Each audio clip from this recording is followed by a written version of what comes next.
વડોદરા જિલ્લાના સાવલી તાલુકાના મોક્ષી ભાદરવા પંથકમાં એસટી બસોની અનિયમિત સેવાથી કંટાળેલા વિદ્યાર્થીઓ આજે રસ્તા પર ઉતરી આવ્યા હતા। બસોની અનિયમિતતા સામે વિરોધ નોંધાવતા વિદ્યાર્થીઓએ બસ રોકી ચક્કાજામ કર્યો હતો, જેના કારણે થોડા સમય માટે પરિસ્થિતિ તંગ બની હતી। આણંદ અને વડોદરા અભ્યાસ માટે અવરજવર કરતા સેંકડો વિદ્યાર્થીઓ તેમજ નોકરિયાત વર્ગ લાંબા સમયથી એસટી બસોની અનિયમિત સેવાના કારણે ભારે હાલાકી ભોગવી રહ્યા છે। વિદ્યાર્થીઓનું કહેવું છે કે બસ સમયસર ન મળતા તેમના અભ્યાસને અસર થઈ રહી છે, જ્યારે નોકરિયાત લોકોને પણ સમયસર કાર્યસ્થળે પહોંચવામાં મુશ્કેલી પડી રહી છે। અનેક રજૂઆતો છતાં એસટી વિભાગ દ્વારા કોઈ યોગ્ય કાર્યવાહી ન થતાં વિદ્યાર્થીઓએ આ વિરોધનો માર્ગ અપનાવ્યો। ઘટનાની જાણ થતાં તાલુકા પંચાયત અને જિલ્લા પંચાયતના સભ્યો સ્થળ પર પહોંચ્યા હતા અને એસટી વિભાગ સમક્ષ વિદ્યાર્થીઓની માંગણીઓ રજૂ કરી હતી। બીજી તરફ ચક્કાજામના પગલે ભાદરવા પોલીસ પણ ઘટના સ્થળે પહોંચી હતી અને વિદ્યાર્થીઓ સાથે સમજાવટ કરતા મામલો શાંતિપૂર્ણ રીતે થાળે પડ્યો હતો।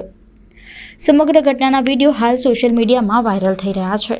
આજ રોજ અમારા મત વિસ્તારમાં કે સાવલીથી સાકરદા તરફ, સાવલીથી સાકરદા વાયા આણંદ તેમજ વડોદરા તરફ જતી બસોનું છેલ્લા કેટલાય સમયથી ટેલિફોન તેમજ મૌખિક રજૂઆત બાદ પણ એસટી વિભાગ દ્વારા બસોની રજૂઆત વિદ્યાર્થીઓની ધ્યાન પર લેવામાં આવી હતી। તેમજ આ વિસ્તારના વિદ્યાર્થીઓ જે મોટી સંખ્યામાં શાળાએ તેમજ કોલેજ તરફ જાય છે તે દરમિયાન નોકરિયાત વર્ગ અને દવાખાનાનો પણ એસટીની બસોનો ઉપયોગ કરે છે, તેમને છેલ્લા કેટલાય દિવસોથી ખૂબ તકલીફ પડે છે, જ્યાં ઊભી રહેવાની પણ જગ્યા હોતી નથી। એક બસમાં 80-90 ઉપર સંખ્યા હોય છે। સરકારશ્રી તરફથી પૂરતી બસોની ફાળવણી હોવા છતાં ડેપો મેનેજમેન્ટ તેમજ વિભાગીય કચેરી દ્વારા એમનું મિસમેનેજમેન્ટના કારણે વિદ્યાર્થીઓને પૂરતો ન્યાય મળતો નથી અને વિદ્યાર્થીઓને અવરજવરની અનેકવાર તકલીફ પડે છે અને વિદ્યાર્થીઓ જેટલી પણ રજૂઆત કરે છે ત્યારે તેમની રજૂઆતોને બેધ્યાન કરી અને તેઓ એસટી વિભાગ અને ડેપો મેનેજમેન્ટ તેમજ વિભાગીય કચેરી દ્વારા કોઈપણ પ્રકારની કાર્યવાહી કરવામાં આવતી નથી, જેથી આજે વિદ્યાર્થીઓના સંયમનો ભંગ થતાં આજે વિદ્યાર્થીઓએ મોક્ષી ઉમેરા બસ સ્ટેન્ડ ખાતે બસો રોકી હતી અને વિભાગીય કચેરી તેમજ